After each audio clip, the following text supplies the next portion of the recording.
ओम शांति। 17 दिसंबर 2025 की मुरली है। मुख्य रूप से बाबा ने कहा, ध्यान रखना है कि ऐसी कोई वाचा मुख से ना निकले जिससे किसी को भी दुख हो, क्योंकि वाचा से दुख देना भी हिंसा ही है। हम देवता बनने वाले हैं, इसलिए चलन बहुत रॉयल हो, खान पान न बहुत ऊंचा न नीचा हो। आगे कहा, इन कर्मेंद्रियों से कोई भूल ना हो, इसके लिए मैं आत्मा हूँ, यह स्मृति पक्की करनी है। शरीर को नहीं देखना है, एक बाप की तरफ अटेंशन देना है। अभी वानप्रस्थ अवस्था है, इसलिए वाणी से परे जाने का पुरुषार्थ करना है। पवित्र ज़रूर बनना है, बुद्धि में रहे, सच की नैया हिलेगी, डूबेगी नहीं। इसलिए विघ्नों से घबराना नहीं है। अब सुनते हैं महावाक्यों को विस्तार से। बाबा ने कहा, मीठे बच्चे, तुम्हें मनसा वाचा कर्मणा बहुत बहुत खुशी में रहना है, सबको खुश करना है, किसी को भी दुख नहीं देना है। प्रश्न है, डबल अहिंसक बनने वाले बच्चों को कौन सा ध्यान अवश्य रखना है? उत्तर, पहला, ध्यान रखना है कि ऐसी कोई वाचा मुख से ना निकले जिससे किसी को भी दुख हो, क्योंकि वाचा से दुख देना भी हिंसा है। दूसरा, हम देवता बनने वाले हैं, इसलिए चलन बहुत रॉयल हो, खान पान ना बहुत ऊंचा ना नीचा हो। गीत है, निर्बल से लड़ाई बलवान की, ये कहानी है दिए की और तूफान की। ओम शांति। मीठे मीठे सिकिलधे बच्चों को बाप रोज़ रोज़ पहले समझाते हैं कि अपने को आत्मा समझ बैठो और बाप को याद करो। कहते हैं ना, अटेंशन प्लीज़। तो बाप कहते हैं, एक तो अटेंशन दो बाप की तरफ। बाप कितना मीठा है। उनको कहा जाता है प्यार का सागर, ज्ञान का सागर। तो तुमको भी प्यारा बनना चाहिए। मनसा वाचा कर्मणा, हर बात में तुमको खुशी रहनी चाहिए, कोई को भी दुख नहीं देना है। बाप भी किसी को दुखी नहीं करते हैं, बाप आए ही है सुखी करने। तुमको भी कोई प्रकार का किसी को दुख नहीं देना है, कोई भी ऐसा कर्म नहीं करना चाहिए, मनसा में भी नहीं आना चाहिए। परंतु यह अवस्था पिछाड़ी में होगी, कुछ ना कुछ कर्मेंद्रियों से भूल होती है। अपने को आत्मा समझेंगे, दूसरे को भी आत्मा भाई देखेंगे, तो फिर किसको दुख नहीं देंगे? शरीर ही नहीं देखेंगे तो दुख कैसे देंगे? इसमें गुप्त मेहनत है, यह सारा बुद्धि का काम है। अभी तुम पारस बुद्धि बन रहे हो। तुम जब पारस बुद्धि थे तो तुमने बहुत सुख देखे, तुम ही सुखधाम के मालिक थे ना। यह है दुख धाम। यह तो बहुत सिंपल है, वो शांति धाम है हमारा स्वीट होम।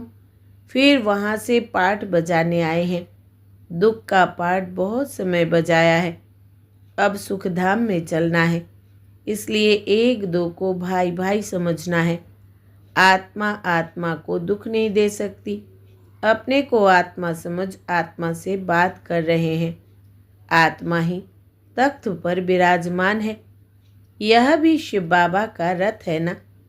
बच्चियां कहती है, हम शिव बाबा के रथ को श्रृंगारते हैं, शिव बाबा के रथ को खिलाते हैं, तो शिव बाबा ही याद रहता है। वो है ही कल्याणकारी बाप।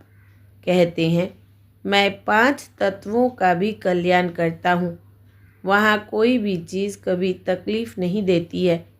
यहाँ तो कभी तूफान, कभी ठंडी, कभी क्या होता रहता है। वहाँ तो सदैव बाहरी मौसम रहता है, दुख का नाम नहीं। वो है ही हेवन। बाप आए हैं तुमको हेवन का मालिक बनाने। ऊंचते ऊंच भगवान है, ऊंचते ऊंच बाप, ऊंचते ऊंच सुप्रीम टीचर भी है, तो ज़रूर ऊंचते ऊंच ही बनाएंगे ना। तुम यह लक्ष्मी नारायण थे ना, यह सब बातें भूल गए हो। यह बाप ही बैठ समझाते हैं। ऋषियों मुनियों आदि से पूछते थे, आप रचयिता और रचना को जानते हो? तो नेति नेति कह देते थे। जबकि उनके पास ही ज्ञान नहीं था, तो फिर परंपरा कैसे चल सकता? बाप कहते हैं, यह ज्ञान मैं अभी ही देता हूँ। तुम्हारी सद्गति हो गई, फिर ज्ञान की दरकार नहीं, दुर्गति होती ही नहीं। सतयुग को कहा जाता है सद्गति, यहाँ है दुर्गति। परंतु यह भी किसको पता नहीं है कि हम दुर्गति में हैं। बाप के लिए गाया जाता है लिबरेटर, गाइड, खिवैया।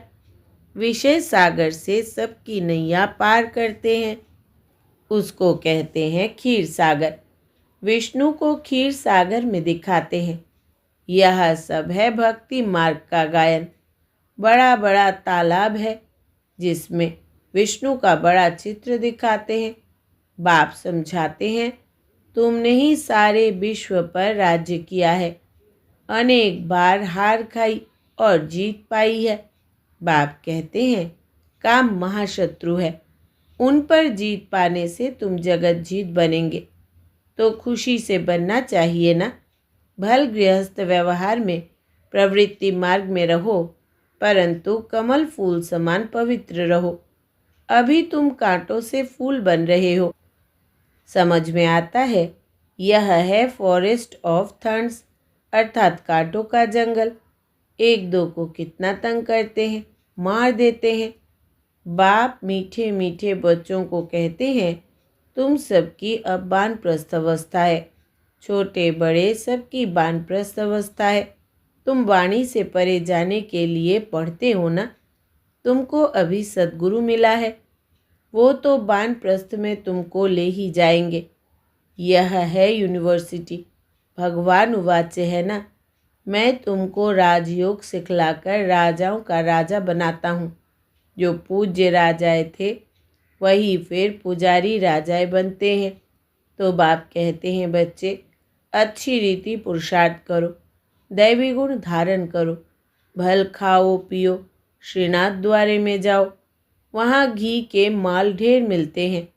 घी के कुएं ही बने हुए हैं। खाते फिर कौन है? पुजारी। श्रीनाथ और जगन्नाथ दोनों को काला बनाया है। जगन्नाथ के मंदिर में देवताओं के गंदे चित्र है। वहाँ चावल का हांडा बनाते हैं, वो पक जाने से 4 भाग हो जाते हैं। सिर्फ चावल का ही भोग लगता है, क्योंकि अभी साधारण है ना। इस तरफ गरीब और उस तरफ साहूकार। अभी तो देखो कितने गरीब है, खाने पीने को कुछ नहीं मिलता है। सतयुग में तो सब कुछ है। तो बाप आत्माओं को बैठ समझाते हैं, शिव बाबा बहुत मीठा है, वो तो है निराकार। प्यार आत्मा को किया जाता है ना, आत्मा को ही बुलाया जाता है। शरीर तो जल गया, उनकी आत्मा को बुलाते हैं, ज्योति जगाते हैं। इससे सिद्ध है आत्मा को अंधियारा होता है। आत्मा है ही शरीर रहित, तो फिर अंधियारे आदि की बात कैसे हो सकती है? वहाँ यह बातें होती नहीं। यह सब है भक्ति मार्ग। बाप कितना अच्छी रीति समझाते हैं। ज्ञान बहुत मीठा है, इसमें आंखें खोलकर सुनना होता है। बाप को तो देखेंगे ना। तुम जानते हो शिव बाबा यहाँ विराजमान है, तो आंखें खोलकर बैठना चाहिए ना। बेहद के बाप को देखना चाहिए ना। आगे बच्चियाँ बाबा को देखने से ही ध्यान में चली जाती थी। आपस में भी बैठे बैठे ध्यान में चले जाते थे। आंखें बंद और दौड़ती रहती थी। कमाल तो थी ना। बाप समझाते रहते हैं, एक दो को देखते हो तो ऐसे समझो हम भाई अर्थात आत्मा से बात करते हैं। भाई को समझाते हैं, तुम बेहद के बाप की राय नहीं मानेंगे। तुम यह अंतिम जन्म पवित्र बनेंगे तो पवित्र दुनिया के मालिक बनेंगे। बाबा बहुतों को समझाते हैं। कोई तो फट से कह देते हैं, बाबा हम ज़रूर पवित्र बनेंगे। पवित्र रहना तो अच्छा है, कुमारी पवित्र है तो सब उनको माथा टेकते हैं। शादी करती है तो पुजारी बन पड़ती है। सबको माथा टेकना पड़ता है। तो प्योरिटी अच्छी है ना? प्योरिटी है तो पीस प्रॉस्पेरिटी है। सारा मदार पवित्रता पर है। बुलाते भी है, हे पतित पावन आओ।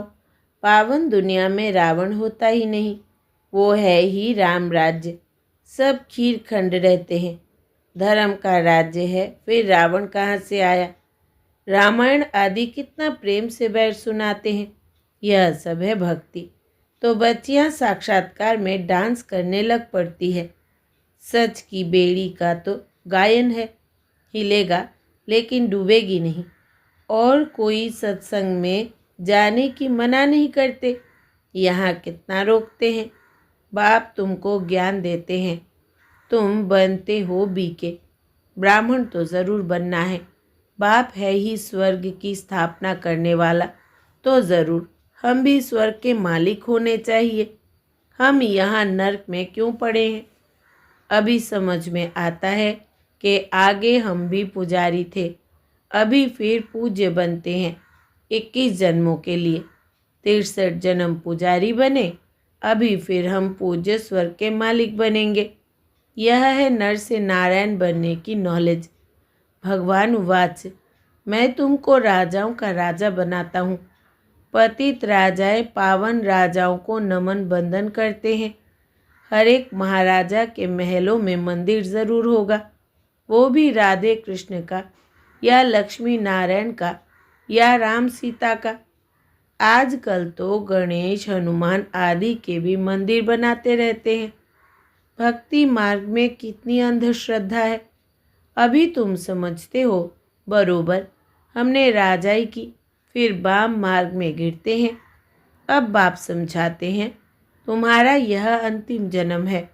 मीठे मीठे बच्चे, पहले तुम स्वर्ग में थे, फिर उतरते उतरते पट आकर पड़े हो। तुम कहेंगे हम बहुत ऊंच थे, फिर बाप हमको ऊंच चढ़ाते हैं। हम हर 5000 वर्ष बाद चढ़ते ही आते हैं। इसको कहा जाता है वर्ल्ड की हिस्ट्री ज्योग्राफी रिपीट। बाबा कहते हैं, मैं तुम बच्चों को विश्व का मालिक बनाता हूँ। सारे विश्व में तुम्हारा राज्य होगा। गीत में भी है ना, बाबा आप ऐसा राज्य देते हो जो कोई छीन न सके। अभी तो कितनी पार्टीशन है। पानी के ऊपर, ज़मीन के ऊपर झगड़ा चलता रहता है। अपने अपने प्रांत की संभाल करते रहते हैं। ना करे तो छोकरे लोग अर्थात बच्चे लोग पत्थर मारने लग पड़े। वो लोग समझते हैं यह नवजवान पहलवान बन भारत की रक्षा करेंगे, सो पहलवानी अभी दिखलाते रहते हैं। दुनिया की हालत देखो कैसी है। रावण राज्य है ना। बाप कहते हैं यह है ही आसुरी संप्रदाय। तुम अभी दैवी संप्रदाय बन रहे हो। देवताओं और असुरों की फिर लड़ाई कैसे होगी? तुम तो डबल अहिंसक बनते हो। वो है डबल अहिंसक। देवी देवताओं को डबल अहिंसक कहा जाता है। अहिंसा परमो देवी देवता धर्म कहा जाता है। बाबा ने समझाया, किसको बाचा से दुख देना भी हिंसा है। तुम देवता बनते हो तो हर बात में रॉयल्टी होनी चाहिए। खान पान आदि ना बहुत ऊंचा ना बहुत हल्का, एक रस। राजाओं आदि का बोलना बहुत कम होता है। प्रजा का भी राजा में बहुत प्यार रहता है। यहाँ तो देखो क्या लगा पड़ा है, कितने आंदोलन है। बाप कहते हैं जब ऐसी हालत हो जाती है तब मैं आकर विश्व में शांति करता हूँ। गवर्नमेंट चाहती है सब मिलकर एक हो जाए। भल सब ब्रदर्स तो है, परंतु यह तो खेल है ना। बाप कहते हैं बच्चों को, तुम कोई फिक्र नहीं करो।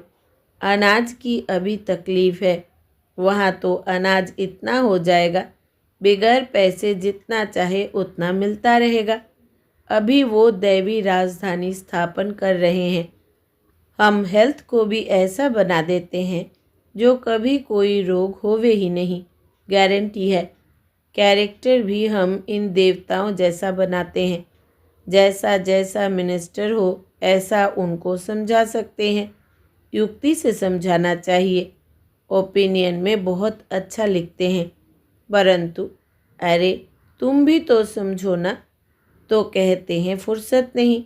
तुम बड़े लोग कुछ आवाज़ करेंगे तो गरीबों का भी भला होगा।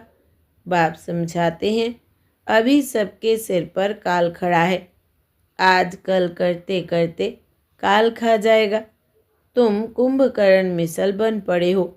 बच्चों को समझाने में बहुत मज़ा भी आता है। बाबा ने ही यह चित्र आदि बनवाए हैं। दादा को थोड़ी यह ज्ञान था। तुमको वर्षा लौकिक और पारलौकिक बाप से मिलता है। अलौकिक बाप से वर्षा नहीं मिलता है। यह तो दलाल है, इनका वर्षा नहीं है। प्रजापिता ब्रह्मा को याद नहीं करना है। मेरे से तो तुमको कुछ भी नहीं मिलता है। मैं भी पढ़ता हूँ। वर्षा है ही एक हद का, दूसरा बेहद के बाप का। प्रजापिता ब्रह्मा क्या वर्षा देंगे? बाप कहते हैं, माँ में कम याद करो। यह तो रथ है ना, रथ को तो याद नहीं करना है ना। ऊंच ते ऊंच भगवान कहा जाता है। बाप आत्माओं को बैठ समझाते हैं। आत्मा ही सब कुछ करती है ना। एक खाल छोड़ दूसरी लेती है, जैसे सर्प का मिसाल है। भ्रमरिया भी तुम हो। ज्ञान की भू भू करो। ज्ञान सुनाते सुनाते तुम किसी को भी विश्व का मालिक बना सकते हो। बाप जो तुम्हें विश्व का मालिक बनाते हैं, ऐसे बाप को क्यों नहीं याद करेंगे? अब बाप आया हुआ है तो वर्षा क्यों नहीं लेना चाहिए? ऐसे क्यों कहते कि फुर्सत नहीं मिलती है? अच्छे अच्छे बच्चे तो सेकंड में समझ जाते हैं। बाबा ने समझाया है, मनुष्य लक्ष्मी की पूजा करते हैं। अब लक्ष्मी से क्या मिलता है और अम्बा से क्या मिलता है? लक्ष्मी तो है स्वर्ग की देवी, उनसे पैसे की भीख मांगते हैं। अम्बा तो विश्व का मालिक बनाती है, सब कामनाएं पूरी कर देती है। श्रीमत द्वारा सब कामनाएं पूरी हो जाती है। अच्छा, मीठे मीठे सिकिलदे बच्चों प्रति माता पिता बाप दादा का याद प्यार और गुड मॉर्निंग। रूहानी बाप की रूहानी बच्चों को नमस्ते। हम रूहानी बच्चों की रूहानी माता पिता बाप दादा को याद प्यार, गुड मॉर्निंग और नमस्ते बाबा नमस्ते। धारणा के लिए मुख्य सार। पहला, इन कर्मेंद्रियों से कोई भूल ना हो, इसके लिए मैं आत्मा हूँ यह स्मृति पक्की करनी है। शरीर को नहीं देखना है, एक बाप की तरफ अटेंशन देना है। दूसरा, अभी वानप्रस्थ अवस्था है, इसलिए वाणी से परे जाने का पुरुषार्थ करना है। पवित्र ज़रूर बनना है। बुद्धि में रहे, सच की नैया हिलेगी, डूबेगी नहीं। इसलिए विघ्नों से घबराना नहीं है। वरदान है, ड्रामा की नॉलेज से अचल स्थिति बनाने वाले प्रकृति व मायाजीत भव। विस्तार है, प्रकृति व माया द्वारा कैसा भी पेपर आए, लेकिन ज़रा भी हलचल ना हो। यह क्या, यह क्यों, यह क्वेश्चन भी उठा। ज़रा भी कोई समस्या वार करने वाली बन गई तो फेल हो जाएंगे। इसलिए कुछ भी हो, लेकिन अंदर से यह आवाज़ निकले कि वाह मीठा ड्रामा वाह, हाय क्या हुआ, यह संकल्प भी ना आए। ऐसी स्थिति हो जो कोई संकल्प में भी हलचल ना हो, सदा अचल अडोल स्थिति रहे, तब प्रकृति जीत व माया जीत का वरदान प्राप्त होगा। स्लोगन है, खुशखबरी सुनाकर खुशी दिलाना यही सबसे श्रेष्ठ कर्तव्य है। खुशखबरी सुनाकर खुशी दिलाना यही सबसे श्रेष्ठ कर्तव्य है। अव्यक्त इशारे, अब संपन्न व कर्मातीत बनने की धुन लगाओ। महारथियों का पुरुषार्थ अभी विशेष इसी अभ्यास का है। अभी अभी कर्मयोगी, अभी अभी कर्मातीत स्टेज। पुरानी दुनिया में पुराने अंतिम शरीर में किसी भी प्रकार की व्याधि अपनी श्रेष्ठ स्थिति को हलचल में ना लाए। स्वचिंतन, ज्ञान चिंतन, शुभ चिंतक बनने का चिंतन ही चले, तब कहेंगे कर्मातीत स्थिति। अच्छा, ओम शांति।